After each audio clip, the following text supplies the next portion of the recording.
बेंगलुरु, जिसे हम सपनों का शहर भी कहते हैं, पर आज जो कहानी हमारे पास है वो वो इसी शहर की एक आम सी गली से है, जहां एक प्रेम कहानी सिर्फ 9 महीने के अंदर एक बहुत ही खौफनाक अंत तक पहुंच गई।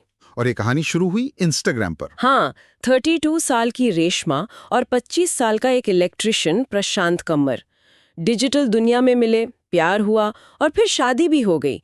सब कुछ एक मॉडर्न कहानी जैसा लगता है। तो फिर ये सब इतना गलत कैसे हो गया? यही तो इस मामले की सबसे चौंकाने वाली बात है। ये सिर्फ एक क्राइम स्टोरी नहीं है, ये हमें ये भी दिखाती है कि ऑनलाइन प्रोफाइल के पीछे की सच्चाई कितनी अलग हो सकती है। तो चलिए इस मामले की परतें खोलते हैं। शादी के बाद आखिर बदला क्या?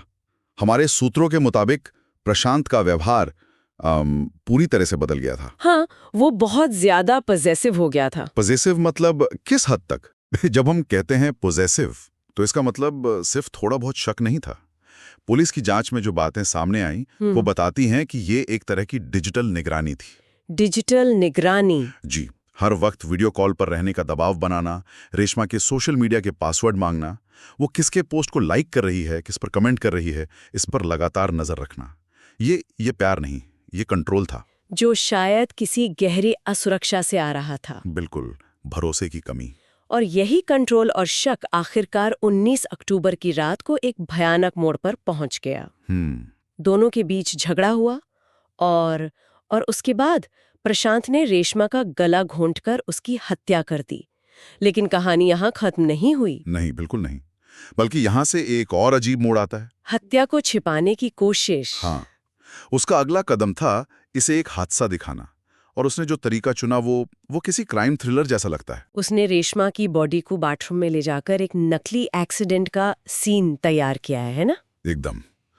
उसने बाथरूम में गीजर और तारें कुछ इस तरह से सेट की कि किसी को भी लगे कि मौत करंट लगने से हुई है। और एक इलेक्ट्रिशियन होने के नाते शायद उसे लगा होगा कि वो एक परफेक्ट सीन बना सकता है जिसे कोई पकड़ नहीं पाएगा। लेकिन यही वो सबसे बड़ी गलती कर गया। उसे लगा कि वो पुलिस को तो धोखा दे देगा, पर फोरेंसिक साइंस को नहीं दे पाया। बिल्कुल, फोरेंसिक के लिए ये केस बहुत बहुत सीधा था। देखिए, जब करंट लगने से मौत होती है तो शरीर पर एंट्री और एग्जिट पॉइंट पर गहरे जलने के निशान होते हैं। अच्छा, तो वो निशान यहाँ बिल्कुल नहीं थे? एक भी नहीं। दूसरी तरफ गला घोटने के साफ संकेत थे, जैसे गले की अंदरूनी मांसपेशियों में चोट या आंखों की बारीक नसों में खून के धब्बे, जिसे हम पिटिशुअल हेमरेजिंग कहते हैं। तो मतलब पोस्टमार्टम रिपोर्ट ने सारा सच सामने ला दिया? हाँ, रिपोर्ट में मौत का कारण एस्फेक्सिया यानी दम घुटना साफ तौर पर लिखा था। प्रशांत की कहानी मतलब विज्ञान के सामने 1 मिनट भी नहीं टिक सकी। और जैसे ही ये रिपोर्ट सामने आई, पुलिस ने प्रशांत को हिरासत में ले लिया। और पूछताछ में वो ज्यादा देर तक टिका नहीं। उसने अपना गुनाह कबूल कर लिया। और जब उससे हत्या की वजह पूछी गई तो उसका जवाब सिर्फ एक शब्द था, शक। सिर्फ शक। सोचिए, सिर्फ 9 महीने, इंस्टाग्राम पर मिलने से लेकर हत्या तक का सफर।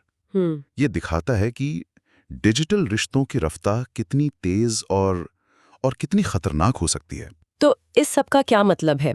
ये सिर्फ एक चेतावनी नहीं है, बल्कि ये हमें अपने रिश्तों को, खासकर जो स्क्रीन पर शुरू होते हैं, उन्हें देखने का एक नया नजरिया देता है। और ये एक जरूरी सवाल भी खड़ा करता है। डिजिटल दुनिया में जहां हम हर पल जुड़े हुए हैं, वहां देखभाल और कंट्रोल के बीच की लाइन कहाँ है, कि ताकि ऐसी कहानियां दोबारा ना दोहराई जाएं।